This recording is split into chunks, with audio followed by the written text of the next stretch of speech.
본문 말씀을 통해서 큰 시험, 큰 권능, 큰 시험, 큰 권능이라는 제목으로 하나님의 말씀을 증거하겠습니다. 우리가 작은 물건을 옮길라 치면 한 손으로도 가볍게 들 수 있습니다. 그런데 더 무거운 것을 옮기려 할 때는 자세를 바로 잡고 또 기압 소리와 함께 더 큰 힘을 주는 겁니다. 무게 자체는 더 나가고 힘이 들어도 그에 걸맞는 힘을 더 공급하기 때문에 능히 들어올릴 수 있는 것인데요. 우리가 시험을 만났을 때 작은 시험 같은 경우면 금방 작은 물건 옮기듯이 우리가 지날 수 있으나 때로는 큰 시험을 당하여 내 힘이 부족하고 또 감당하기 버거울 때 그럴 때 어떻게 할 것인가? 큰 시험의 때는 그에 걸맞는 더 큰 능력을 나타내야 됩니다. 그러면 어떤 시험이라도 이겨낼 수 있는 큰 권능이라고 하면 어디서 나오는가? 오늘 본문 말씀을 통해 살펴보게 되면 우리가 큰 시험을 만날 때마다 믿음 안에서 꾸짖을 수 있어야 됩니다. 믿음 안에서의 꾸짖는다라고 하는 것은 시험에 대한 발상의 전환과도 같은데, 그런데 시험을 이길 수 있는 큰 힌트도 되는 겁니다. 오늘 본문의 내용은 이 이스라엘 백성들이 출애굽 때 홍해 앞에 서서 앞으로도 나아갈 수 없고 뒤로 돌이킬 수 없는 큰 곤란의 때를 맞이했습니다.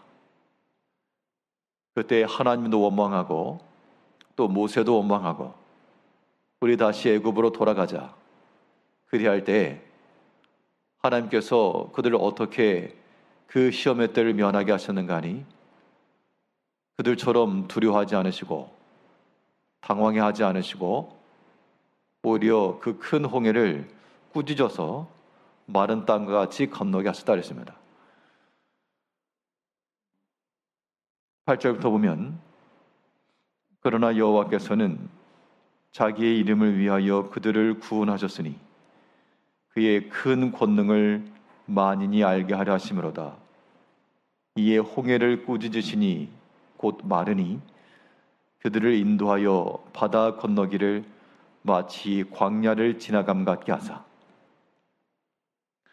그러니까 홍해라고 하는 큰 문제가 우리들에게 큰 시험거리가 돼도 우리에게나 큰 시험거리이지 하나님께는 마른 땅과도 같다는 겁니다. 여기서 우리가 알아야 될 것은 이렇게 큰 시험을 어떻게 이겨낼까?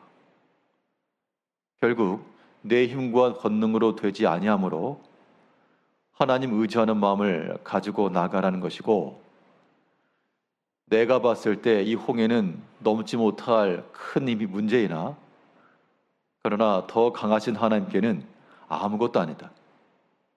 도리어 하나님께서는 내가 무서워하고 두려워할 만한 저 홍해를 꾸짖으시고 멈추실 수 있는 하나님이시라. 이 마음을 우리가 지녀야 되겠습니다. 시험이라고 하는 것이 여러 방면으로 오게 됩니다.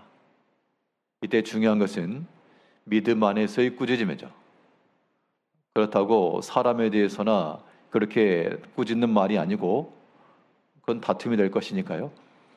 믿음 안에서 그러한 모든 문제들, 모든 일들, 이런 것들을 우리가 다 다스리고 나가야 되겠습니다.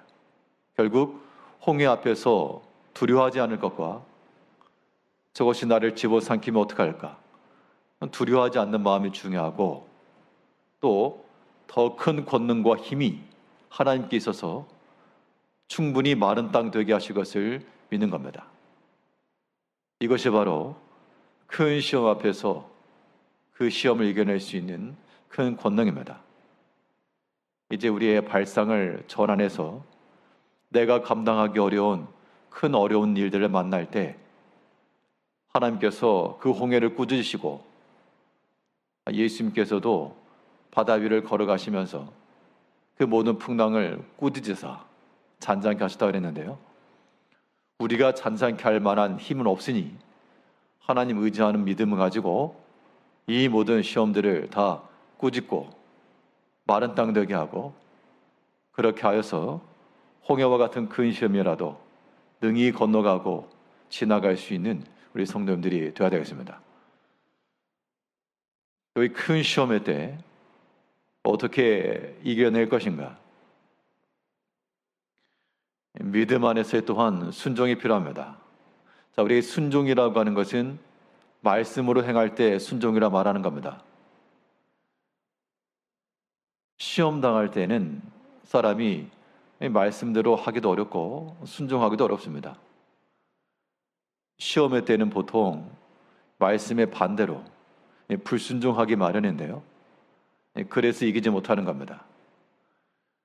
우리 마음 가운데 시험이 일어날 때 그동안 잘하던 하나님의 말씀대로 끝까지 나가야 되겠는데 이 도중에 멈춰버리니까 이기지 못하는 것이고요. 그러나 큰 시험을 당할수록 우리 믿음 안에서 그의 말씀대로 더 크게 순종할 수 있어야 됩니다. 이것은 영적 싸움 가운데서 선제의 타격과도 같아서 우리가 밀리지 않고 이겨낼 수 있는 길이 바로 거기 있습니다. 아예 처음부터 하나님 말씀대로 발걸음 옮겨놓고 그 뒤에 하나님의 처분을 기다리는 겁니다. 큰 권능이라고 함은 이 믿음 안에서 말씀으로 행하는 것이고요. 이 순종함이라고 하는 것에 또 하나의 특징이 있습니다. 말씀대로 행해 나가는 것이 순종함으로 모든 시험을 이겨내는 것인데 우리가 주 앞에서 순종해 나간다고 할 때 또 하나의 특징이 무엇인가 하니 이 홍해를 건넜던 백성들은 주께서 마른 땅 되게 하실 것을 믿고 걸어간 것이고요. 또 그 시험의 때를 지나면서 어떻게 지나갔는가? 원망하며 지나간 것이 아니라 그들의 입술에는 찬송이 있었다고 그랬습니다. 즉, 큰 시험을 만날 때 우리 입에서 찬송이 나오기 어렵죠. 당연히 원망의 말도 나오고 불평의 소리가 나오겠으나 그러면 이기지 못하는 겁니다. 오히려 큰 시험을 큰 권능으로 대한다는 것은 우리 입술에서 찬송하며 가는 겁니다. 이것이 믿음 안에서의 순종이요 권능입니다. 11절에서 그들의 대적들은 물로 덮으심에 그들 중에서 하나도 살아남지 못하였도다. 이에 그들이 그의 말씀을 믿고 그를 찬양하는 노래를 불렀도다. 그 홍해길을 건너갈 때 당연히 마른 땅으로 건너가면서 찬양한 거죠. 하나님이 행하신 것을 보면서 하나님이 행하셨다. 하나님이 도우셨다. 그 시험거리는 아주 컸으나 그러나 믿음 안에서 순종하며 나갈 때 그 입술에 찬양의 소리도 함께 있었습니다. 결국 이 시험을 이길 수 있는지 없는지 혹은 이겨내고 있는지 아닌지 이겼는지 아닌지를 어떻게 알 수 있는가? 우리 입에서 어떤 무엇이 나오는지를 보면 되는 겁니다. 그들이 그의 말씀을 읽고 그를 찬양하는 노래를 부르며 그 길을 걸어간 것처럼 우리가 어떤 시험에 때라도 하나님 앞에서 찬송하는 입술을 멈추지 않고 또한 감사의 마음을 거두지 아니하여 큰 시험을 만날 때마다 도리어 이 큰 능력을 가지고 모든 시험을 다 이겨내시는 성도님들이 되시기를 바라겠습니다. 기도하겠습니다.